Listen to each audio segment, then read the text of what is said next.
Istri ketiga suamiku. Aku di madu lagi. Assalamualaikum warahmatullahi wabarakatuh. Apa kabar teman semua? Semoga kalian dalam keadaan sehat, dimudahkan rezekinya, dan dilancarkan segala urusannya, serta penuh dalam kebahagiaan. Sebelum masuk ke cerita jangan lupa bantu like, komen, dan subscribe ya. Aku masih ingat dengan sangat jelas aroma kayu jati dari kursi pelaminan sederhana tempat aku dan Raffi duduk bersisian, 7 tahun yang lalu. Bunga melati yang dikalungkan di leherku sudah setengah layu karena udara siang itu terik sekali. Tapi tak ada yang bisa menghapus senyum di wajahku. Meski gaun putihku hanya sewaan dan make up di wajahku dikerjakan oleh sepupu jauh yang baru belajar rias, aku merasa seperti wanita paling beruntung di dunia. Karena hari itu, aku resmi menjadi istri dari laki-laki yang telah mengisi ruang hatiku dengan ketulusan dan kesederhanaan. Raffi bukan pria kaya, bukan pula lelaki tampan dengan gelar tinggi. Tapi sejak awal, dia datang padaku dengan cara yang tak biasa, bukan dengan rayuan, bukan pula dengan janji-janji manis.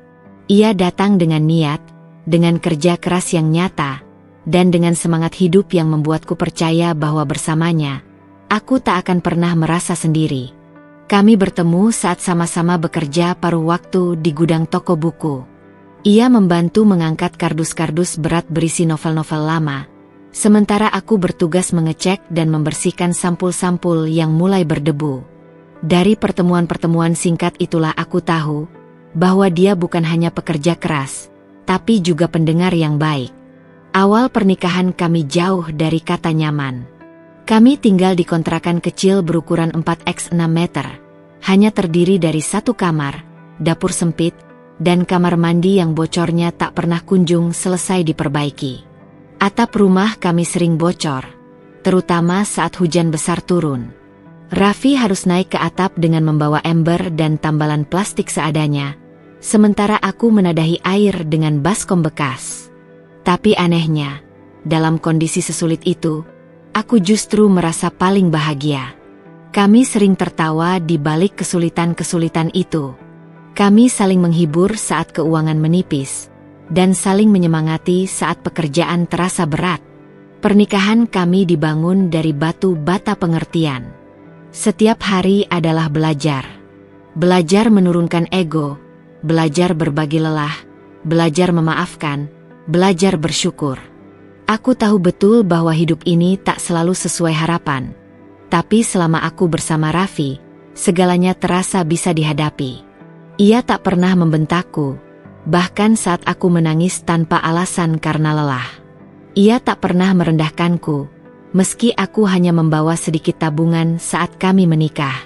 Dan aku pun mencintainya dalam diam yang dalam. Bukan cinta yang meledak-ledak, tapi cinta yang tenang. Seperti air yang mengalir di sungai kecil, sabar menyusuri waktu. Kami menjalani hidup selangkah demi selangkah. Dari menjual nasi uduk di pinggir jalan, membuka jasa servis handphone kecil-kecilan, hingga Raffi bekerja sebagai teknisi freelance untuk proyek-proyek kantor. Tak ada pekerjaan yang kami anggap hina, selama halal dan bisa membuat dapur tetap mengepul. Aku ikut menjahit baju, menerima pesanan kue ulang tahun, bahkan sempat bekerja sebagai admin di toko online teman lama. Semua kami jalani tanpa mengeluh. 5 tahun berlalu. Orang-orang mulai bertanya, kapan kalian punya anak? Pertanyaan yang awalnya ku jawab dengan senyum, lalu berubah menjadi desakan yang menyakitkan. Kami sudah mencoba banyak hal, pengobatan herbal, terapi hormon, bahkan konsultasi ke klinik kesuburan. Tapi hasilnya tetap nihil. Aku tahu Raffi juga kecewa, walau ia tak pernah menunjukkannya. Ia selalu memelukku erat setiap aku menangis usai haid kembali datang. Ia selalu bilang, tak apa, mungkin belum waktunya. Mungkin Allah ingin kita saling mencintai dulu lebih dalam sebelum diberikan amanah besar. Aku percaya padanya, pada sabarnya, pada caranya menenangkan hati. Karena itu, aku mencintainya bukan hanya sebagai suami, tapi sebagai tempatku pulang. Tahun ke-7 pernikahan kami datang dengan keheningan yang berbeda. Kami mulai jarang tertawa seperti dulu.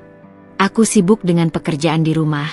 Raffi makin sering pulang larut karena proyek-proyeknya. Kami masih saling mencintai, tapi seolah ada jarak yang tak bisa kulukiskan. Malam-malam kami tak lagi penuh cerita, hanya dipenuhi lelah yang menggantung. Ada sesuatu yang berubah, dan meski aku tak tahu apa, aku mulai merasa resah. Suatu malam, aku mendapati Raffi duduk termenung di teras rumah. Rokoknya mengepulkan asap lambat-lambat, padahal ia sudah lama berhenti merokok. Aku duduk di sampingnya, mencoba menanyakan apa yang mengganjal. Tapi ia hanya berkata pelan, "Kadang aku merasa ada yang kurang dari hidup kita, bukan karena aku tidak bersyukur, tapi seperti ada lubang yang tak bisa kutambal." Aku tak mengerti maksudnya saat itu. Kukira ia hanya lelah. Kukira itu cuma badai kecil seperti yang pernah kami lalui. Tapi ternyata, itu adalah tanda awal. Awal dari ujian terbesar dalam pernikahan yang selama ini kuanggap sempurna. Dan aku belum tahu bahwa dalam waktu dekat, aku akan diminta untuk melakukan sesuatu yang tak pernah kupikirkan sebelumnya. Sesuatu yang akan menguji cinta, kesetiaanku, dan seluruh harga diriku sebagai wanita. Mengizinkan suamiku menikah lagi sebagai istri ketiga. Ya, istri ketiga. Dan sejak malam itu, hidupku tak lagi sama. 3 tahun setelah pernikahan kami, saat cinta masih hangat dan keseharian kami mulai terasa nyaman dalam rutinitas, Raffi memutuskan sesuatu yang mengubah segalanya. Ia datang padaku dengan wajah yang tak biasanya. Tidak ada senyum lembut di bibirnya, tidak ada tatapan teduh yang biasa menenangkan hatiku. Ia seperti seseorang yang telah lama menyimpan beban, dan akhirnya tak mampu lagi memikulnya sendiri. Malam itu, setelah makan malam yang biasa-biasa saja, ia duduk di depanku, menggenggam tanganku dengan erat seakan ingin menyampaikan sesuatu yang tak sanggup diucapkan dengan ringan. Aku bisa merasakannya, gemetar halus dari tangannya, helaan napas panjang yang terhenti di dada, dan tatapan matanya yang tak sanggup menatapku lama-lama. Aku ingin bicara, tapi mohon dengarkan dulu sampai selesai, katanya pelan. Aku mengangguk, meski jantungku berdetak begitu kencang. Sejak malam-malam sebelumnya aku memang sudah merasakan perubahan. Ia sering melamun. Pulang larut dengan alasan pekerjaan yang menumpuk. Senyumnya tak lagi tulus seperti dulu. Tapi aku terlalu takut untuk menanyakan. Dan kini, semuanya perlahan terungkap. Ada seorang wanita. Namanya Nisa, katanya lirih. Ia janda muda. Suaminya meninggal 2 tahun lalu karena kecelakaan. Ia sedang dalam masa sulit, ditinggal dengan 2 anak yang masih kecil. Aku sudah lama bantu mengurus administrasi rumah kontrakannya, bantu belanja keperluan sekolah anak-anaknya. Tapi, sekarang orang-orang mulai berbicara. Aku khawatir akan timbul fitnah. Aku diam. Tubuhku kaku. Bahkan tanganku yang digenggam Raffi terasa seperti bukan milikku lagi. Tapi ia melanjutkan, seolah tak sanggup lagi memendam semuanya. Aku ingin menikahinya. Bukan karena aku tak cinta padamu. Tapi aku merasa, ini cara paling tepat untuk menjaga kehormatannya. Aku ingin melindunginya. Dan aku butuh restumu, meski aku tahu ini berat. Saat itu dunia seperti berhenti berputar. Aku tidak langsung menangis. Aku tidak menjerit atau melempar apapun. Aku hanya terdiam. Jiwaku seakan terangkat dari tubuhku, mengambang di udara, menyaksikan diriku duduk di hadapan suami yang baru saja menancapkan sembilu paling dalam ke jantung hatiku. Aku tidak menjawab malam itu. Bahkan ketika ia mencium keningku dan berkata pelan, "Aku tahu ini sulit, tapi aku tetap ingin kamu menjadi bagian dari hidupku." Aku hanya bisa memalingkan wajah. Entah bagaimana, aku masih bisa membereskan piring dan gelas seperti biasa. Tapi malam itu, saat semua lampu sudah padam, aku menangis tanpa suara di balik selimut, menggigit bantal agar tangisku tak terdengar. Bukan karena aku cemburu, tapi karena luka ini terlalu tiba-tiba. Dan karena aku tahu, mulai detik itu, aku tidak lagi sendiri dalam cintanya. Hari-hari berikutnya berjalan lambat dan sepi. Raffi tetap memperlakukan aku dengan baik, bahkan mungkin lebih lembut dari biasanya. Tapi hatiku seperti sedang menunggu eksekusi. Setiap kali ia keluar rumah, aku bertanya-tanya, apakah ia sedang bersama wanita itu? Setiap kali ia pulang dan mencium keningku, aku bertanya-tanya, apakah ia juga mencium kening wanita lain dengan kelembutan yang sama? Aku mencoba menghibur diriku dengan logika yang Raffi ucapkan. Bahwa ini demi menolong orang. Bahwa ini bukan karena cintanya berkurang padaku. Bahwa mungkin ini jalan hidup yang harus kujalani. Tapi siapa yang bisa menyembuhkan luka yang tak terlihat? Siapa yang bisa menenangkan perasaan seorang istri yang tahu suaminya berbagi cinta dengan wanita lain, meski dengan alasan yang katanya mulia? Hari saat akad itu tiba. Aku memutuskan tidak hadir. Bukan karena aku marah, tapi karena aku tahu aku belum sanggup melihatnya mengucap ijab kabul untuk wanita lain.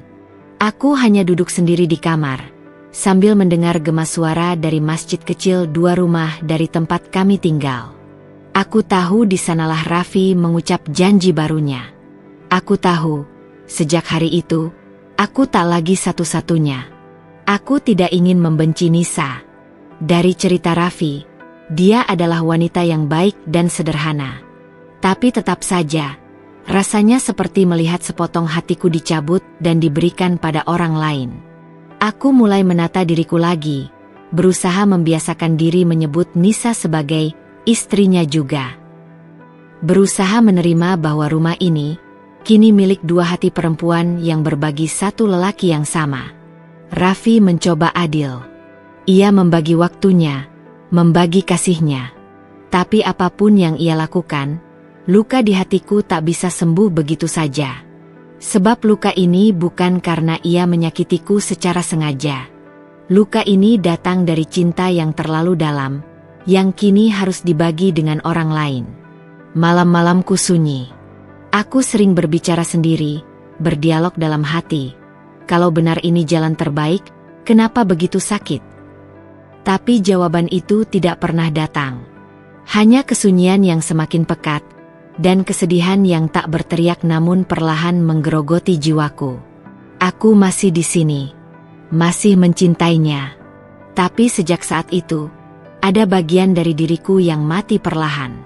Dan aku sadar, pernikahan yang kusayangi, sedang belajar hidup dalam bayang-bayang wanita lain.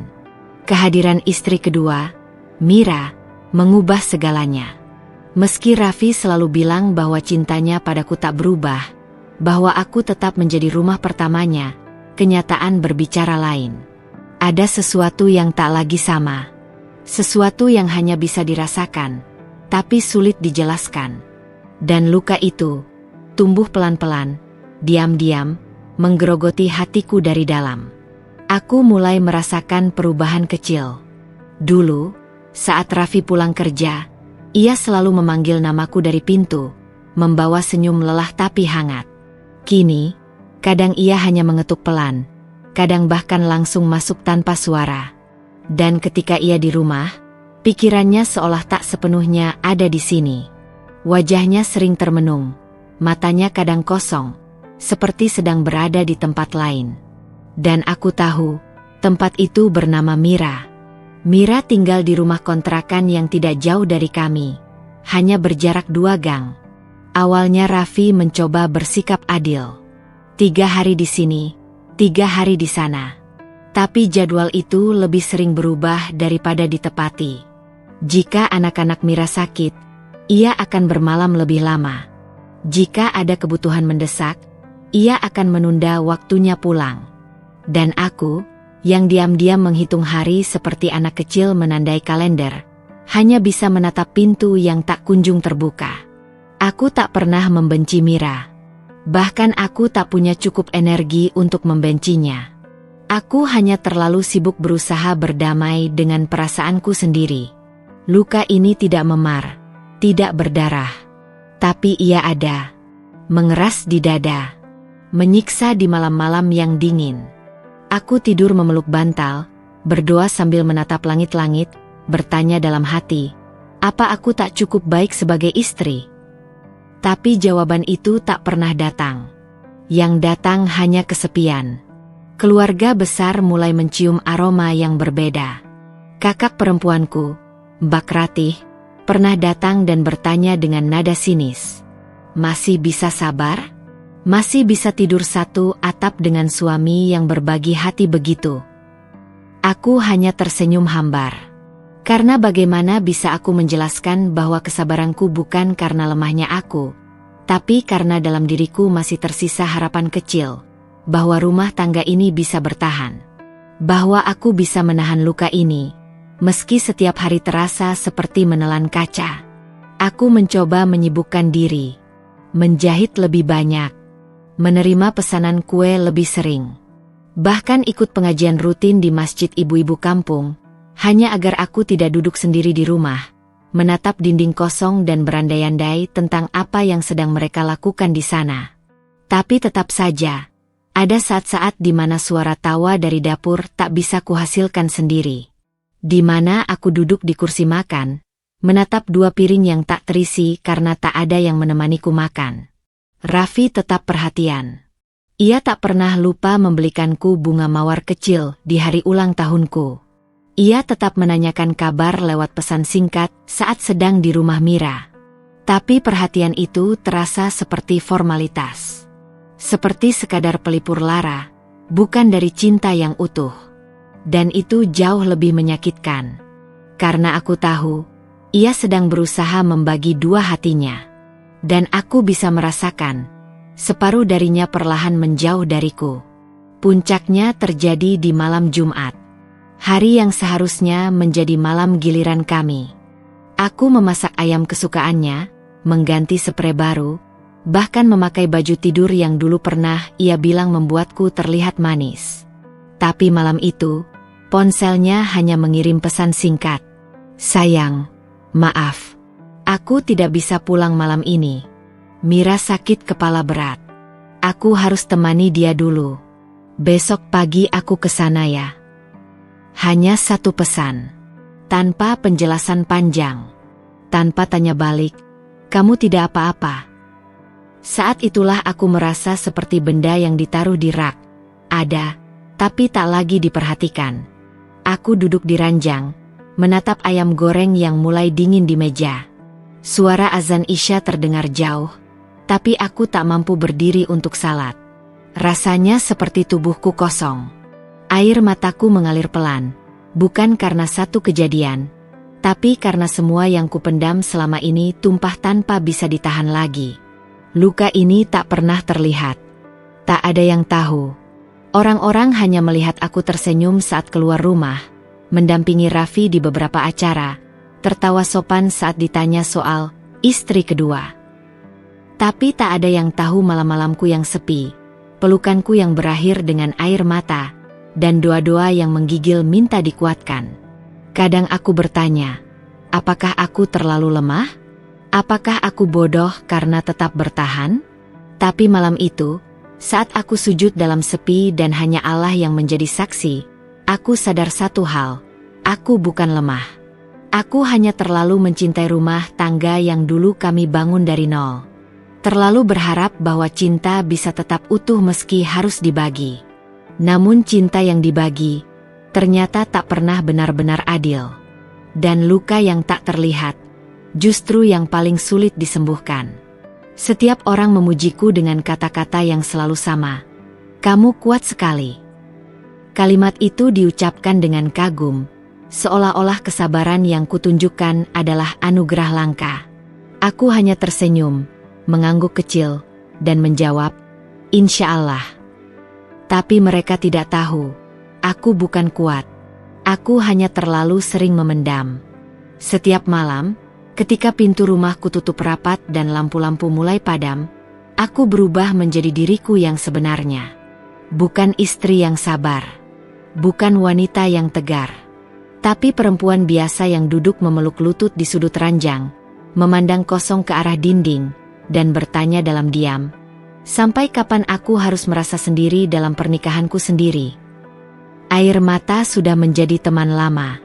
Kadang aku menangis tanpa suara. Kadang dengan isak tertahan, agar tak terdengar tetangga atau anak-anak kecil di sebelah rumah yang suka bermain sampai malam.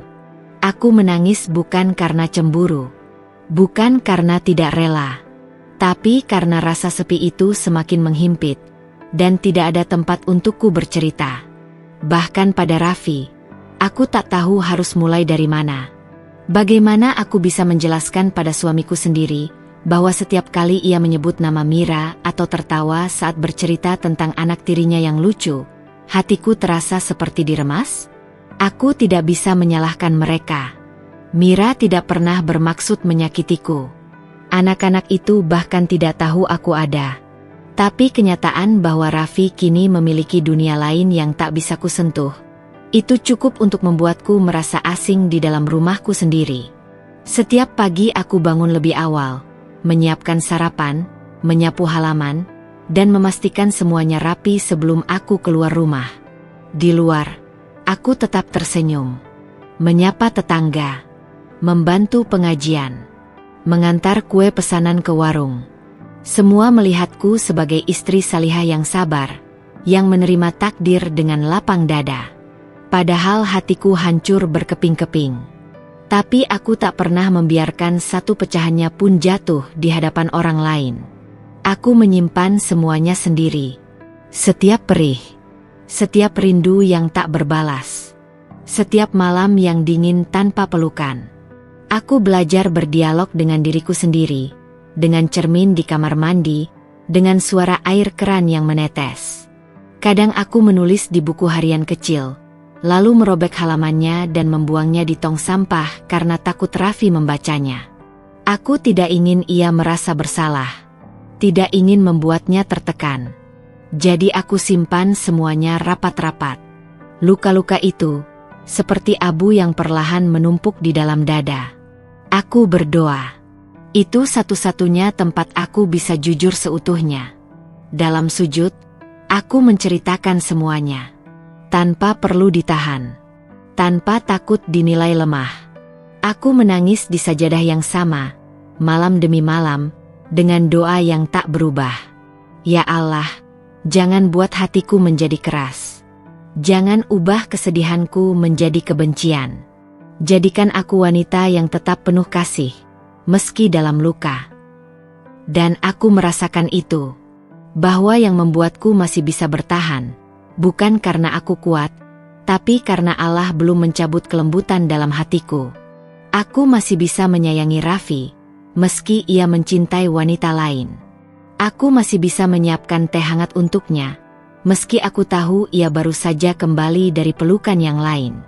Aku masih bisa merapikan pakaiannya, mencium tangannya, dan berkata, hati-hati, walau hatiku sendiri terasa tercecer entah di mana.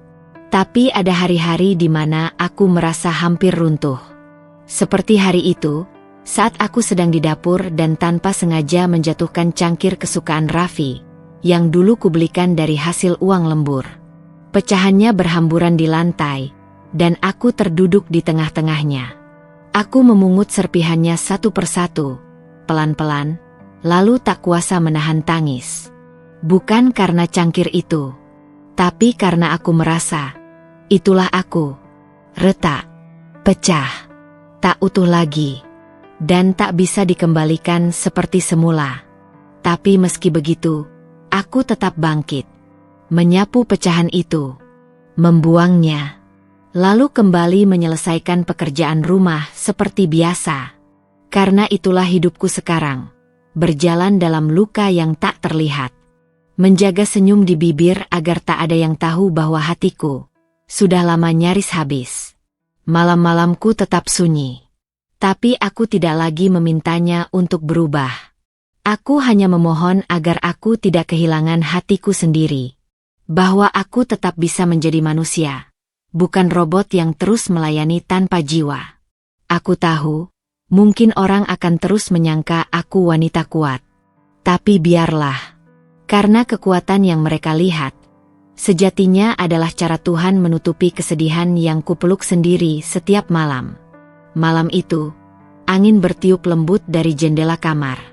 Tirai melambai pelan, dan suasana rumah begitu sunyi. Sunyi yang seharusnya membawa kedamaian. Tapi tidak malam itu. Raffi duduk di ujung ranjang, seperti biasanya. Tubuhnya condong ke depan, jari-jarinya saling menggenggam erat. Ada kegugupan di wajahnya, meski ia berusaha menyembunyikannya. Aku tahu, ia hendak bicara sesuatu. Sudah seminggu ini ia gelisah, dan malam ini, sepertinya ia sudah mengumpulkan cukup keberanian. Ada yang ingin aku bicarakan, katanya pelan. Aku hanya menoleh singkat, tak menjawab. Tidak ingin berprasangka, tapi hatiku sudah berdebar tidak karuan. Mataku sudah kehilangan cahaya semangat. Rasanya, aku tahu akan dibawa kemana arah pembicaraan ini. Karena aku sudah terlalu sering merasakan gempa itu.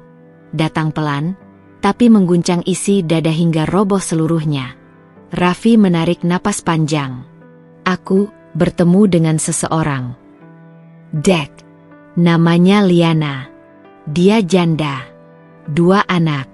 Suaminya meninggal tahun lalu karena komplikasi paru-paru. Aku merasa kasihan padanya.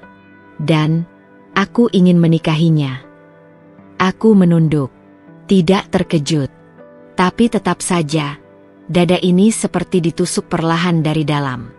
Aku tahu ini berat untukmu, lanjutnya, tapi aku ingin minta izinmu. Sama seperti dulu. Aku ingin semuanya tetap dalam ridamu. Aku tidak menjawab, tidak menangis, tidak marah. Tapi di dalam tubuhku, ada badai yang porak-poranda. Rasanya seperti tubuhku duduk di sini, tapi jiwaku sudah pergi jauh. Hilang entah kemana. Dulu aku berpikir, luka paling dalam adalah saat cinta dibagi 2. Tapi ternyata, dibagi 3, jauh lebih sunyi. Bahkan diamku malam itu terasa seperti kuburan. Dan aku adalah mayat hidup di dalamnya. Setelah Raffi keluar kamar untuk memberi waktu padaku, aku duduk sendiri di ranjang. Tak bergerak. Hanya diam memeluk diri sendiri. Tangisku tak keluar. Entah karena sudah habis, atau karena tubuh ini sudah terlalu lelah untuk menangis. Hanya ada satu kalimat berputar-putar di dalam kepalaku. Ternyata, aku belum cukup. Aku mengingat kembali semua yang telah kulakukan. Semua pengorbanan. Semua senyum palsu. Semua luka yang kusembunyikan rapat-rapat agar rumah tangga tetap berdiri. Tapi nyatanya, semua itu tak pernah cukup untuk membuatku jadi satu-satunya. Dan kini, bahkan bukan hanya Mira, tapi Liana pun akan masuk ke dalam lingkaran yang kupikir dulu hanya milikku dan Raffi. Keesokan harinya, aku menjalani rutinitas seperti biasa. Menyapu, memasak, mencuci, bahkan membelikan lauk untuk ibu tetangga sebelah yang sedang sakit. Semua orang tetap memujiku sebagai istri yang kuat, yang tabah, yang menyejukkan. Tapi mereka tidak tahu bahwa di dalam diriku, aku seperti daun kering yang remuk hanya dengan satu sentuhan. Malam-malamku setelah itu dipenuhi pertanyaan yang tak bisa kujawab sendiri. Apakah ini yang disebut istri salihah? Apakah salihah berarti menerima suami yang menikah terus dan terus? Apakah menjadi istri pertama berarti hanya jadi pondasi, tempat berpijak suami membangun rumah tangga dengan wanita-wanita berikutnya? Aku berdoa. Aku tetap salat. Aku tetap mencoba menjadi baik. Tapi aku tak bisa bohong bahwa hatiku mulai hampa. Tak ada rasa yang tersisa, selain lelah. Bukan hanya lelah karena hidup, tapi karena merasa tidak dihargai. Lelah karena aku dipanggil istri pertama, seolah itu prestasi. Padahal yang kurasakan hanya seperti batu loncatan, yang dipijak, lalu ditinggalkan. 3 malam setelah Raffi bicara, aku akhirnya menjawab, kalau kamu yakin ini jalan yang baik, aku tidak akan melarang. Suaraku datar. Bahkan aku sendiri terkejut betapa kosongnya nada itu. Tidak ada getaran. Tidak ada air mata. Hanya pernyataan yang lahir dari keikhlasan yang terpaksa. Raffi mendekat, menggenggam tanganku. Terima kasih. Kamu benar-benar wanita kuat. Aku tersenyum kecil. Tapi dalam hati aku menjawab, tidak, Raffi. Aku bukan kuat. Aku hanya terlalu sering merasa tidak punya pilihan. Malam itu, saat Raffi tertidur di sebelahku, aku menatap langit-langit kamar. Aku mulai menghitung berapa kali aku mengalah. Berapa kali aku mengorbankan perasaanku sendiri demi pernikahan ini. Berapa kali aku berdialog dengan Tuhan, meminta diberi kekuatan agar tidak berubah menjadi wanita yang pahit dan penuh amarah. Tapi malam itu, aku sadar, ada bagian dari diriku yang sudah tidak sama lagi. Bukan karena Liana, bukan karena Mira, tapi karena aku kehilangan diriku sendiri dalam perjuangan yang terlalu sunyi. Aku pernah menjadi wanita yang penuh kasih, yang lembut, yang sabar. Tapi kini, aku hanya bayangan dari wanita itu. Aku tersenyum, aku menyapa, aku melayani, tapi hatiku tak lagi ikut serta. Dan luka itu semakin dalam, tanpa darah, tanpa suara, tapi perlahan membunuhku dari dalam. Setelah malam itu, hari-hariku seperti berjalan dalam lorong tanpa cahaya.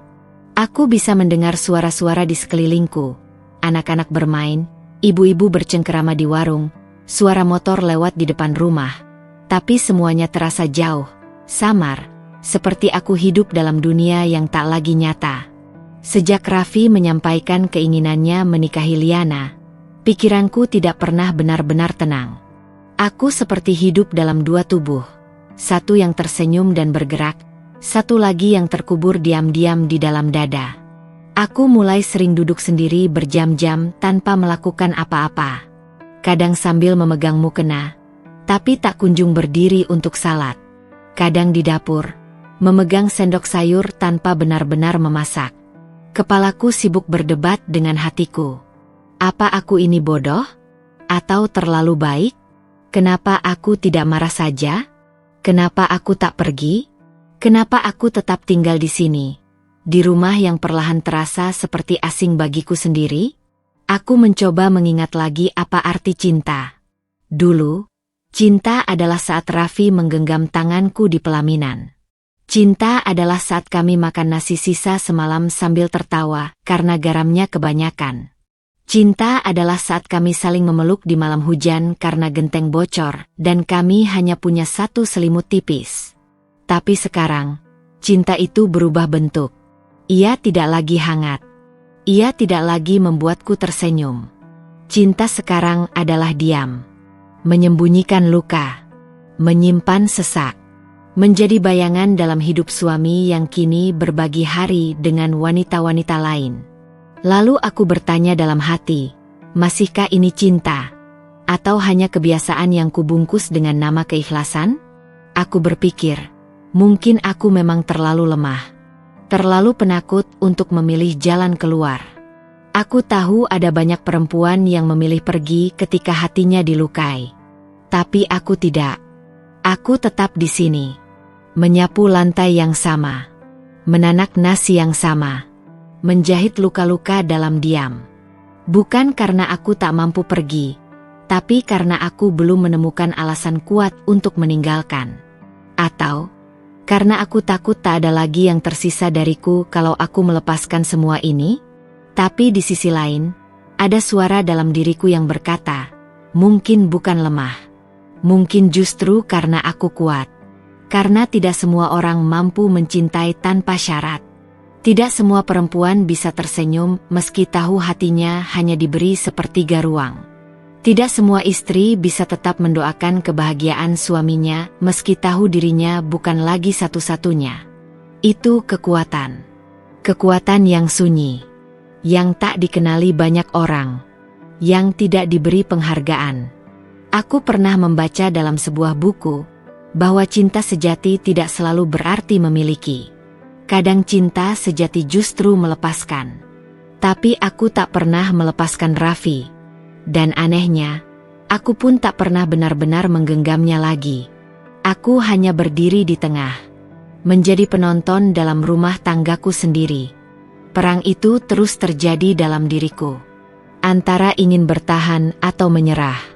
Antara ingin pergi atau tetap tinggal. Antara ingin mengikhlaskan atau mengaku bahwa aku hancur. Malam-malamku adalah medan perang paling sunyi. Di satu sisi, aku ingin bersujud dan memohon kekuatan. Di sisi lain, aku ingin berteriak, "Ya Allah, cukup!" Tapi aku tahu, aku tak bisa memilih keduanya sekaligus. Maka yang kulakukan hanyalah duduk diam di atas sajadah. Air mata mengalir tanpa suara, dan hatiku terus berdebat sendiri. Kamu istri pertama. Kamu harus lebih dewasa. Tapi kenapa kamu terus disakiti, terus ditinggalkan? Kamu masih dicintai. Tapi kalau benar dicintai, mengapa selalu dilukai? Tak ada jawaban pasti. Hanya dentuman sunyi di dalam dada yang membuat nafasku terasa berat setiap harinya. Hari demi hari kulalui dalam kekosongan yang menyakitkan. Kadang aku melihat cermin dan tak mengenali siapa perempuan yang menatap balik ke arahku. Matanya lelah. Senyumnya palsu. Bahunya membungkuk karena terlalu lama memikul beban perasaan yang tak bisa dibagi pada siapapun. Tapi meski dalam diam, aku terus berjalan. Mungkin karena satu-satunya hal yang masih tersisa padaku adalah doa. Bukan harapan bahwa semuanya akan kembali seperti dulu, tapi semacam permohonan lirih agar aku tetap menjadi manusia. Tetap punya hati. Jangan berubah menjadi istri yang pahit dan penuh benci.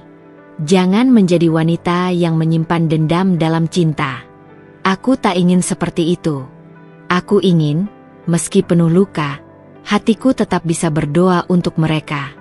Untuk Raffi. Untuk Mira. Untuk Liana. Meski perih. Meski seperti menabur garam di luka sendiri. Aku ingin tetap menjadi perempuan yang hatinya tidak keras. Tapi malam itu, untuk pertama kalinya, aku bergumam pelan pada Tuhan.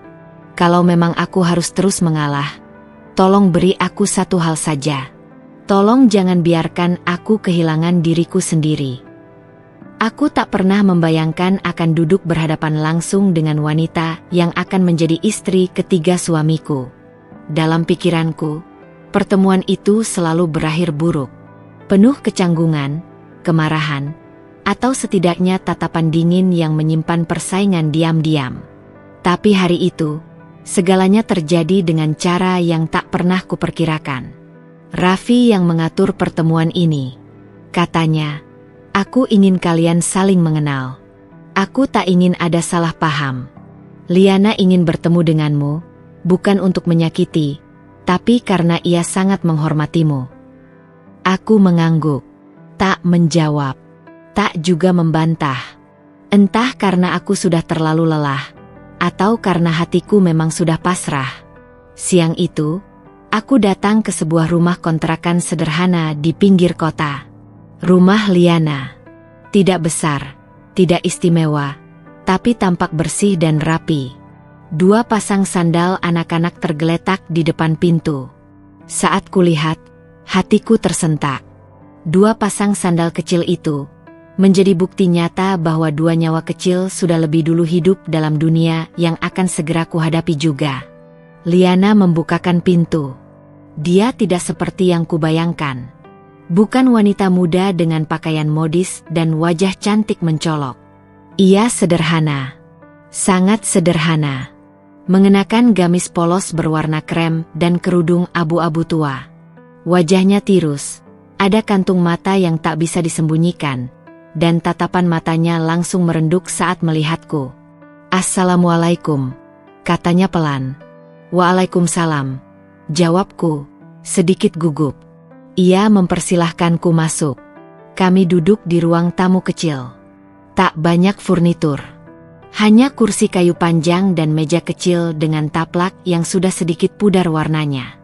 Tapi di atas meja itu, Ada 2 gelas teh hangat dan sepiring kue sederhana yang jelas dibuat sendiri. Suasana hening. Aku tidak tahu harus berkata apa. Liana pun diam, menunduk. Tapi entah bagaimana, di dalam diam itu, ada udara yang berbeda. Bukan ketegangan. Bukan kebencian.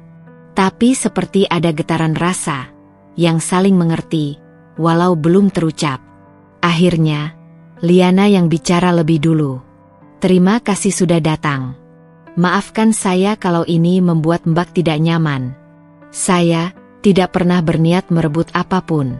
Saya tahu saya orang luar, dan saya tahu betul betapa berat posisi Mbak. Aku hanya menatapnya. Tidak ada amarah. Tidak ada dendam. Hanya perasaan aneh yang mengalir pelan dalam dadaku.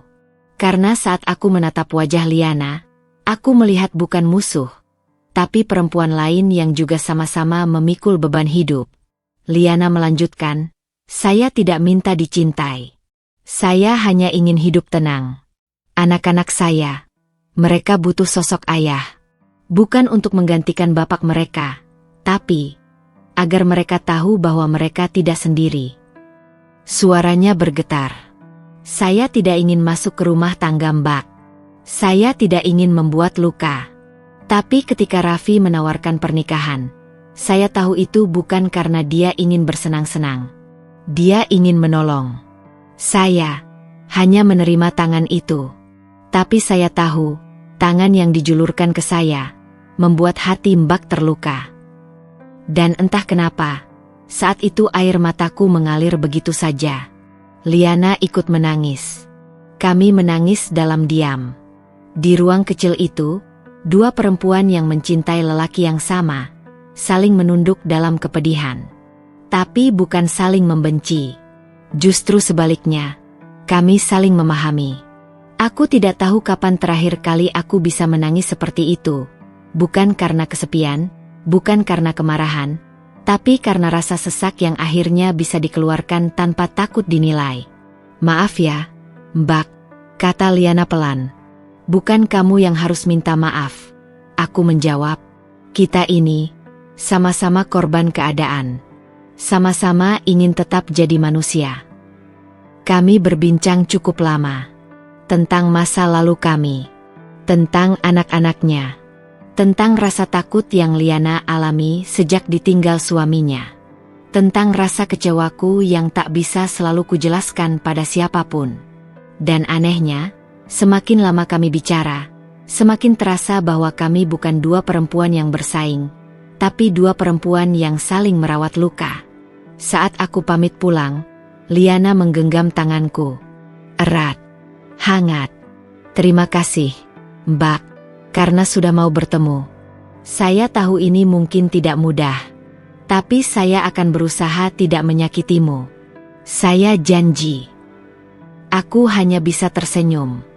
Bukan senyum kemenangan, bukan senyum ikhlas sepenuhnya, tapi senyum yang lahir dari rasa lega. Bahwa luka ini, meski tak bisa sembuh, kini ada seseorang yang mengakuinya. Di perjalanan pulang, aku memandangi langit sore yang mulai memerah. Angin bertiup pelan, membawa dedaunan kering menari di sepanjang jalan. Hatiku masih perih, masih sesak. Tapi pertemuan tadi, seperti membuka satu pintu kecil yang telah lama tertutup rapat. Pintu pengakuan bahwa aku tidak sendirian dalam rasa ini. Dan bahwa kadang, 2 perempuan bisa sama-sama menangis, bukan karena saling menyakiti, tapi karena sama-sama mencintai dalam keadaan yang salah waktu. Dan untuk pertama kalinya dalam sekian lama, aku merasa didengar.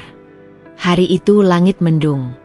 Awan menggantung di atas kota, seperti menyimpan sesuatu yang belum tumpah. Sama seperti dadaku, berat, pekat, penuh perasaan yang tak bisa lagi kutahan. Sudah 3 hari berlalu sejak aku bertemu Liana. Sejak tangis kami pecah dalam ruang sempit dan kesedihan yang tertahan. Tapi Raffi belum bicara apa-apa. Ia hanya bersikap lebih lembut, seolah menunggu aku yang membuka suara. Menunggu aku yang memutuskan apakah rumah tangga ini akan bertahan atau mulai retak lebih dalam. Sore itu, ketika hujan akhirnya turun, deras dan dingin, aku memanggil Raffi ke ruang tamu. Ia duduk di hadapanku. Aku bisa melihat sorot matanya waspada, menebak-nebak akan dibawa kemana percakapan ini. Aku menghembuskan napas pelan, menunduk. Jantungku berdetak lebih cepat dari biasanya. Seakan tubuhku sendiri tidak rela dengan apa yang hendak aku ucapkan. Tapi aku tahu, waktunya sudah tiba. Raffi, kataku, suaraku sedikit bergetar. Aku tahu kamu masih menunggu jawabanku.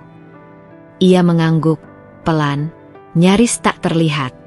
Aku sudah bertemu Liana. Aku tahu keadaannya. Dan aku tahu kamu ingin menolong, seperti alasanmu dulu waktu menikahi Mira. Aku berhenti sebentar, menelan ludah yang terasa seperti kerikil. Kalau memang kamu ingin menikahinya, aku izinkan. Raffi terdiam. Lama. Seolah kalimat itu seperti petir yang memecah langit. Ia tak langsung menjawab.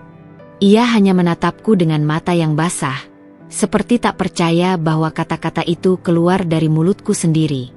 Tapi aku belum selesai. Tapi aku minta satu hal, kataku, kali ini dengan suara lebih tegas, meski tangan masih gemetar. Aku tidak ingin ada yang merasa dibuang. Termasuk aku.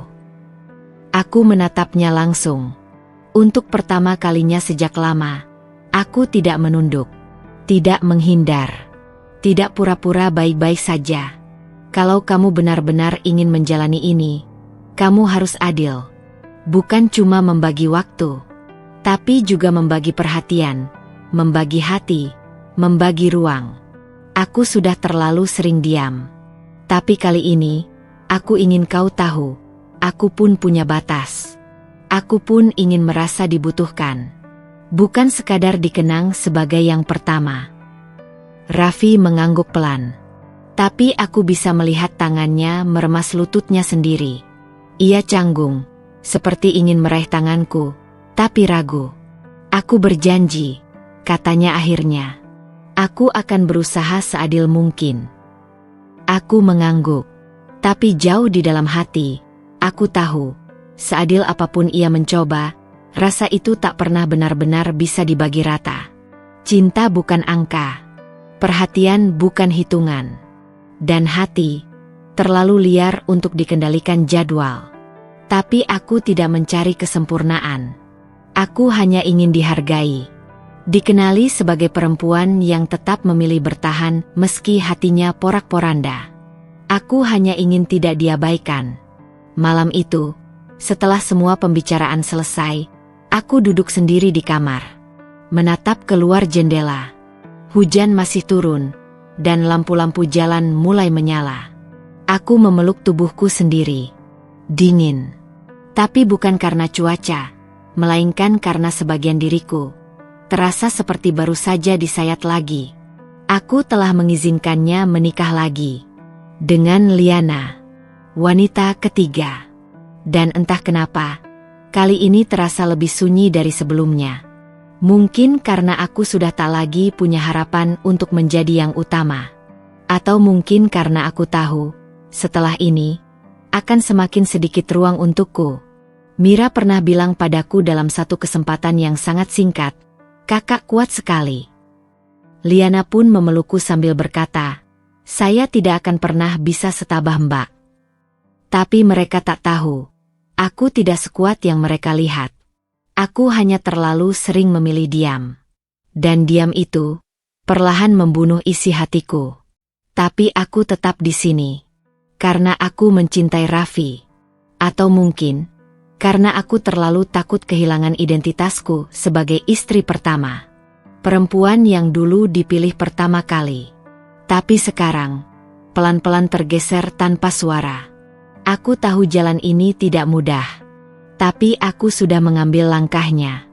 Dan kini, aku hanya bisa melangkah sambil menggenggam luka. Luka yang tak terlihat oleh siapapun. Bahkan oleh suamiku sendiri. Namun malam itu, sebelum tidur, Aku berdiri lama di hadapan cermin, menatap wajahku sendiri yang mulai pucat. Lalu aku berkata pelan dalam hati, aku izinkan dia. Tapi mulai hari ini, aku juga izinkan diriku untuk belajar mencintai diriku sendiri lagi. Langit cerah pagi itu, seolah tak tahu bahwa ada hati yang remuk perlahan di sebuah sudut rumah. Burung-burung tetap bernyanyi, angin bertiup tenang, dan matahari bersinar hangat seperti biasanya. Tapi bagiku, pagi itu bukan pagi yang biasa. Karena di tempat lain, di sebuah masjid kecil yang berhiaskan bunga melati dan kain putih, suamiku akan mengucapkan ijab kabul untuk wanita ketiga dalam hidupnya. Hari akad Raffi dan Liana datang begitu cepat. Terlalu cepat, hingga aku tak sempat menyiapkan apapun, terutama hatiku. Tapi aku sudah mengatakan padanya, aku tidak akan hadir. Bukan karena marah, bukan karena membenci, tapi karena aku tahu, kalau aku datang, aku tidak akan sanggup menahan air mata. Aku ingin menjaga martabatku sendiri, dan lebih dari itu, aku ingin menjaga doaku tetap tulus, tanpa tercampur tangis. Pagi itu, aku duduk sendiri di dalam kamar, mengenakan mukena putih yang sudah sering menemaniku dalam malam-malam panjang penuh doa. Di luar, suara kendaraan lalu lalang, tawa anak-anak tetangga, dan sesekali bunyi motor pengantar catering yang lewat. Semuanya berjalan biasa, tapi di dalam diriku, segalanya terasa sunyi. Lebih sunyi dari malam paling sepi yang pernah kualami.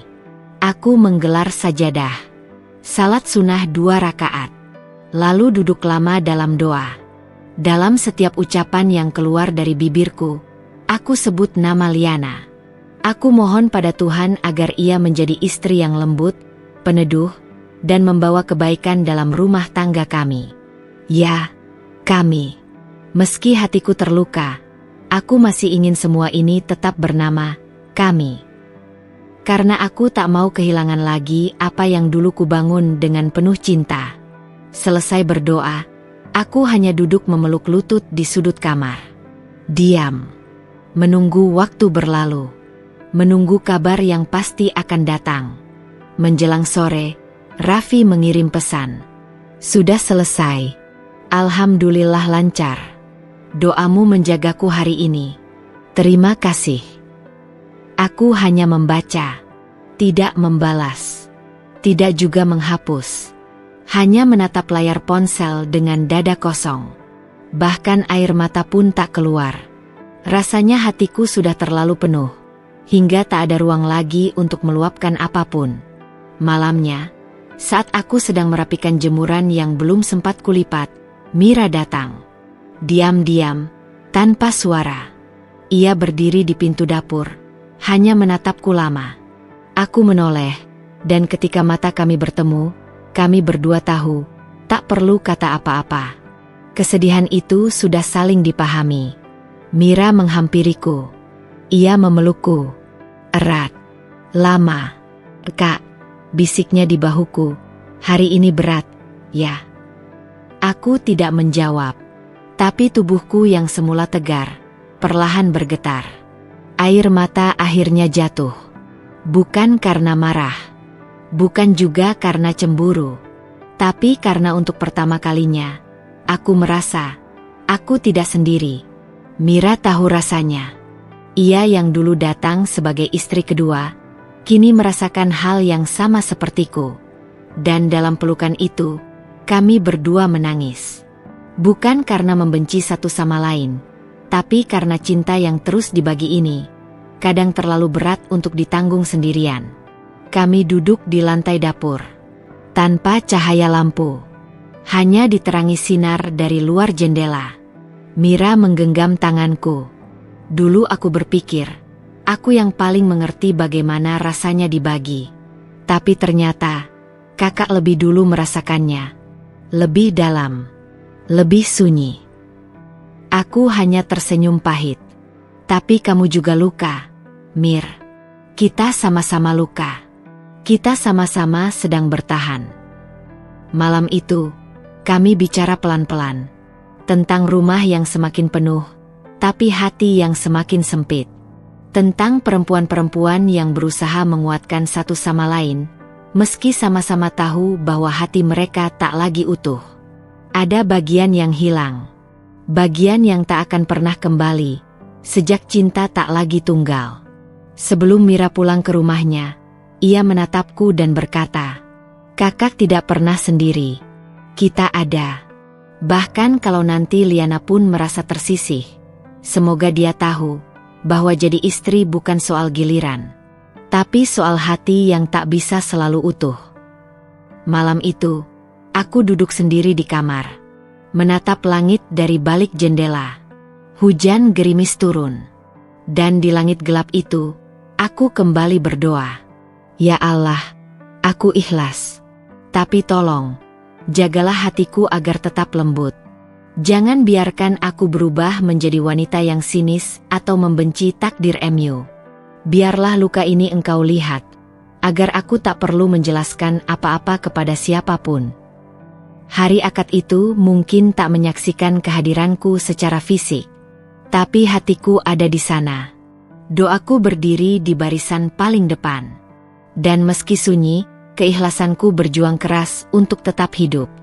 Karena cinta, sejatinya, bukan hanya tentang memiliki, tapi tentang memberi ruang, meski diri sendiri perlahan terpinggirkan. Tidak pernah terbayang sebelumnya, bahwa dalam satu ikatan pernikahan, aku akan berbagi ruang dan cinta dengan dua perempuan lain. Aku, Mira, dan Liana, tiga wanita yang kini menjadi satu dalam kehidupan Raffi, dengan peran dan luka masing-masing. Kami bukan sekadar istri. Kami adalah penjaga satu hati yang kini harus dibagi tiga arah. Setelah akad Liana, perlahan-lahan kami mulai mencari irama. Bukan untuk bersahabat, bukan pula untuk berpura-pura tidak saling bersaing. Tapi semata-mata agar rumah tangga ini tetap berdiri, meski fondasinya mulai retak oleh kenyataan yang rumit. Raffi memutuskan tidak memisahkan kami dalam tiga rumah. Ia percaya, satu atap akan menumbuhkan kebersamaan dan rasa tanggung jawab yang utuh. Ia menyiapkan ruang sendiri untuk Liana, menyusul ruang Mira yang lebih dulu dibuat di sisi timur rumah.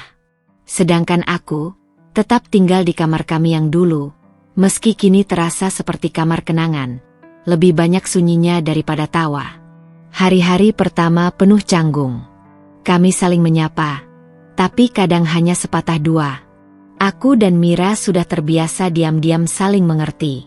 Tapi Liana, ia masih mencari tempat untuk berpijak. Sering kulihat ia berdiri ragu di ambang dapur, menunggu aku selesai, baru ia masuk. Kadang ia memilih menyuci baju di pagi hari buta, saat semua masih terlelap. Sampai suatu sore, aku memergokinya menangis sendiri di halaman belakang, sambil memeluk cucian anak-anaknya yang belum sempat ia bilas. Aku mendekat. Tak banyak kata. Hanya mengambil ember dari tangannya dan ikut membilas. Air mata di pipinya tak ia seka. Tapi sejak sore itu, aku tahu, Liana bukan pesaing. Ia pun sama sepertiku, perempuan yang ingin dicintai dengan layak, tapi harus terus menyesuaikan diri agar tidak dianggap mengambil lebih dari seharusnya. Kami bertiga, aku, Mira, dan Liana, mulai perlahan-lahan belajar. Tentang menghormati tanpa perlu pura-pura ramah. Tentang memberi tanpa merasa kehilangan. Tentang menyimpan luka tanpa menyakiti satu sama lain. Di meja makan, terkadang kami duduk bertiga. Makan dalam diam, sesekali saling menyodorkan lauk. Mungkin terlihat seperti keluarga yang rukun. Tapi sebenarnya, di antara sendok dan piring itu, ada hati-hati yang sedang berusaha saling memahami. Pernah suatu pagi, Liana membuatkan sarapan lebih awal dan menulis catatan kecil di atas meja. Untuk kakak dan Mira. Semoga hari ini hangat. Aku membaca kertas itu dengan dada yang tak bisa kugambarkan. Bukan haru, bukan lega, tapi sesuatu yang menyesakan dan manis dalam waktu yang bersamaan. Aku tahu ia sedang berusaha, dan aku ingin membalasnya bukan dengan pujian, tapi dengan penerimaan. Mira, dengan caranya sendiri, juga berusaha menjadi jembatan. Ia seringkali menjadi penengah, menjadi penyambung percakapan, atau bahkan sekadar menawarkan teh sore ketika suasana terasa sunyi. Aku pernah melihatnya memijit bahu Liana yang kelelahan, lalu kemudian memelukku dari belakang sambil berkata, "Kita semua capek, ya." Dan ya, kami semua capek. Tapi kami semua bertahan. Raffi, sebagai suami, mencoba seadil mungkin. Ia membagi hari, perhatian, dan waktu. Tapi tetap saja, cinta tak pernah bisa dibagi dengan sempurna. Ada saat-saat ketika salah satu dari kami merasa ditinggalkan. Ada momen-momen di mana tatapan Raffi lebih lama ke arah yang lain. Dan kami, masing-masing, memikul rasa sepi itu sendiri-sendiri. Namun, dalam lelah itu, kami menemukan seutas simpul yang pelan-pelan terbentuk, simpul pengertian. Kami tak pernah benar-benar menjadi sahabat. Tapi kami menjadi 3 perempuan yang saling menjaga agar tak saling melukai. Kami belajar untuk tidak menuntut terlalu banyak, tidak mengusik terlalu dalam, dan tidak membandingkan luka. Karena luka kami berbeda. Tapi rasa perihnya sama. Ada malam ketika kami bertiga duduk di ruang tengah. Listrik padam karena hujan deras, dan hanya ada cahaya lilin di meja. Aku, Mira, dan Liana duduk membisu sambil memeluk lutut. Entah siapa yang memulai, tapi kemudian kami semua tertawa kecil ketika angin meniup lilin hingga padam. Dalam gelap itu, kami diam.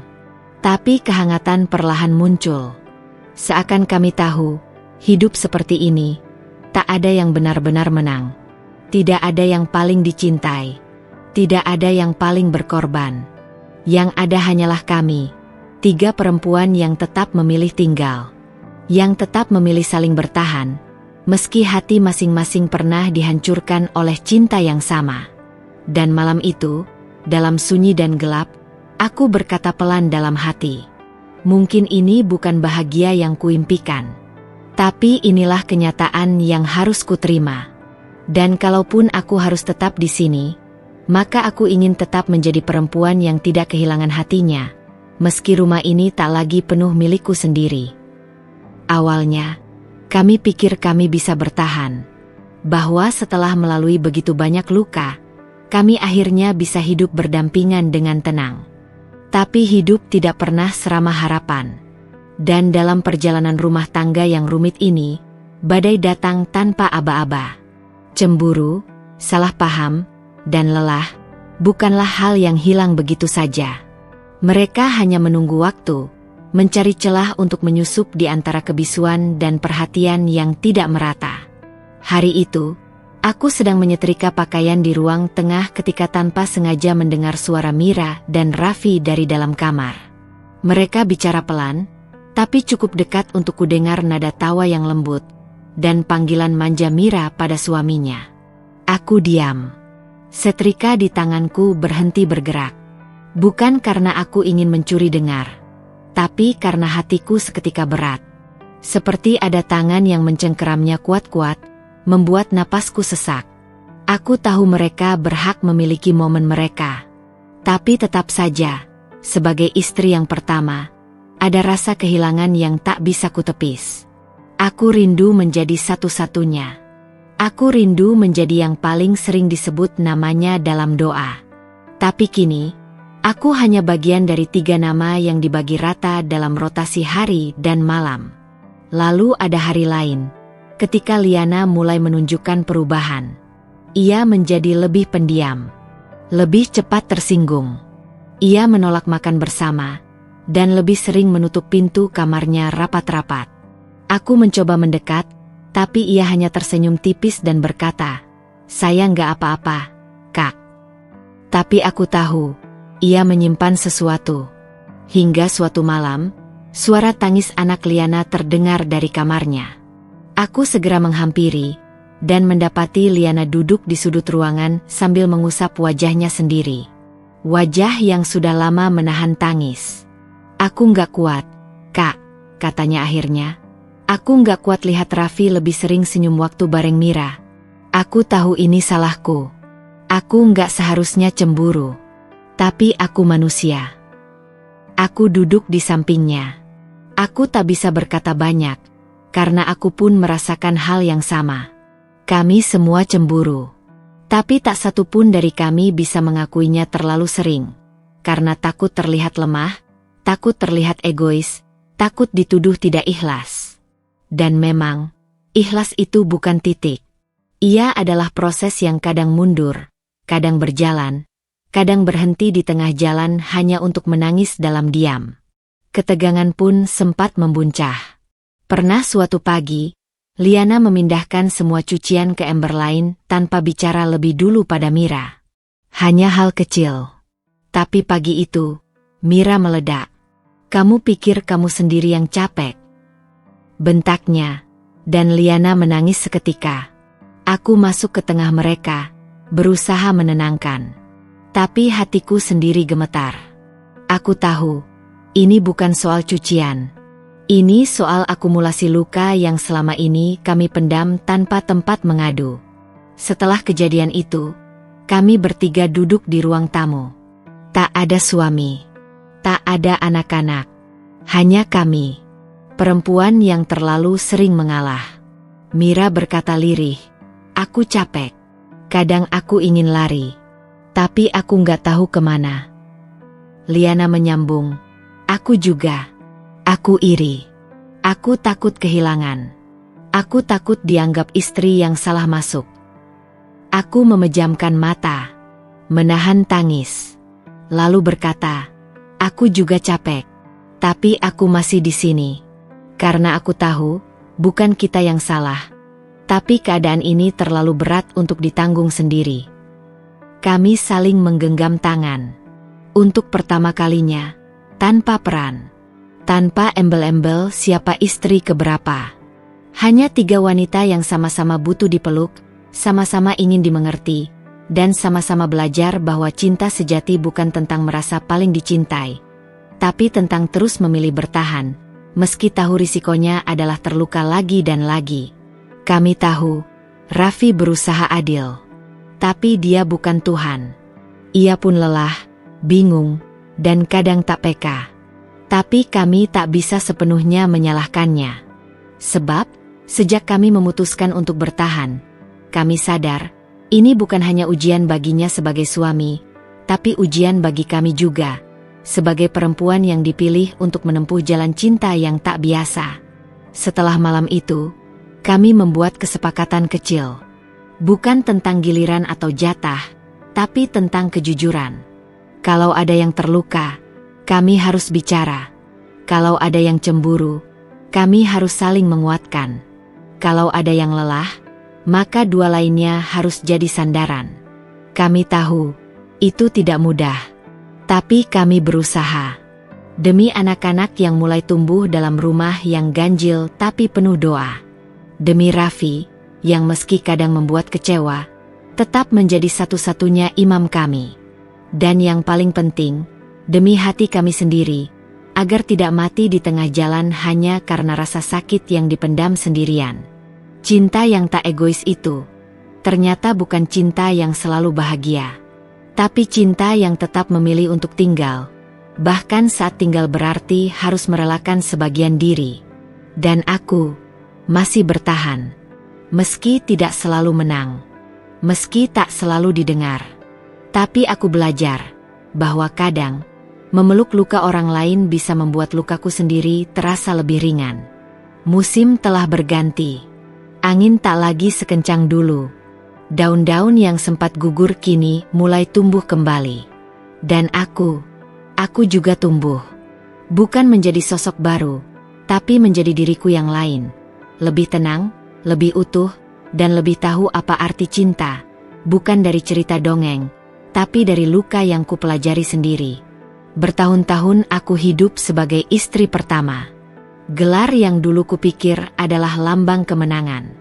Tapi ternyata, menjadi yang pertama bukan berarti menjadi yang paling dicintai, atau paling diutamakan. Menjadi yang pertama berarti menjadi fondasi. Dan fondasi itu, Harus kuat, harus kokoh, harus sanggup menopang, bahkan ketika atapnya mulai dibagi. Raffi, dengan segala kelemahannya sebagai manusia, ternyata benar-benar berusaha adil. Ia tak pernah memberi kami ruang untuk saling menjatuhkan. Ia tak pernah memilih satu dan meninggalkan yang lain. Ia tidak sempurna, tapi ia jujur. Dan kejujuran itu, sekecil apapun, adalah benih cinta yang tetap tumbuh di antara kami. Mira tetap lembut, tetap jadi teman bertukar cerita di dapur. Ia yang dulu datang sebagai istri kedua, kini menjadi kakak sekaligus adik dalam hidupku. Kadang kami duduk berdua sambil mengobrol kecil tentang hal-hal remeh, tentang anak-anak, tentang harga cabai, tentang langit yang mendung. Tapi dalam obrolan-obrolan itu, kami tahu, kami tak saling iri. Kami saling mengerti. Liana juga berubah. Tak lagi terlalu diam, tak lagi terlalu menjaga jarak. Ia mulai tahu kapan harus bicara, kapan harus mundur. Kami bertiga, entah bagaimana caranya, telah menjadi satu barisan. Bukan untuk bersaing, tapi untuk saling menopang agar tidak tumbang. Dan aku pun berubah. Dulu, aku selalu menilai diriku dari posisi, sebagai istri pertama, sebagai yang lebih dulu ada, sebagai yang, seharusnya, mendapat lebih. Tapi semua perasaan itu perlahan sirna ketika aku menyadari satu hal. Aku terlalu lama hidup sebagai seseorang untuk orang lain, dan lupa mencintai diriku sendiri. Aku mulai berjalan pagi sendirian. Menikmati udara tanpa memikirkan siapa yang mendapat giliran malam itu. Aku mulai membaca buku lagi, menulis jurnal kecil, menyiram bunga di halaman, dan belajar menanam rasa syukur sedikit demi sedikit. Cinta itu ternyata bukan hanya soal menerima, tapi soal memberi dengan penuh kesadaran. Dan memberi yang paling berharga adalah memberi ruang bagi diri sendiri untuk merasa cukup. Aku tidak lagi melihat Liana dan Mira sebagai saingan. Kami bukan rival. Kami adalah sesama pejuang dalam jalan cinta yang tidak biasa. Kami adalah perempuan yang sama-sama memilih bertahan. Dan bertahan itu adalah bentuk cinta yang paling tulus. Kini, anak-anak kami tumbuh dalam rumah yang tidak sempurna, tapi penuh pelukan. Mereka tahu ibunya ada 3, tapi mereka tidak pernah kekurangan kasih sayang. Karena kami memilih saling membagi, bukan hanya waktu, tapi juga kehangatan. Aku pernah merasa hidupku seperti halaman yang dirobek, tidak utuh, tidak rapi. Tapi kini, aku melihat hidupku seperti taman. Kadang rumputnya tumbuh liar, kadang bunganya layu. Tapi tetap indah, karena aku menanamnya sendiri.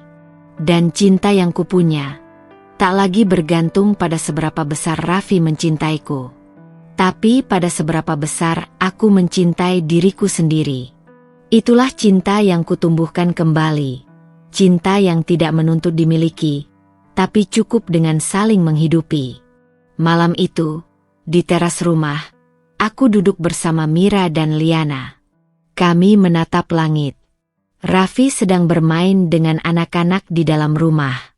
Kami tak bicara banyak, tapi kami tahu, kami menang bukan karena merebut, tapi karena merelakan.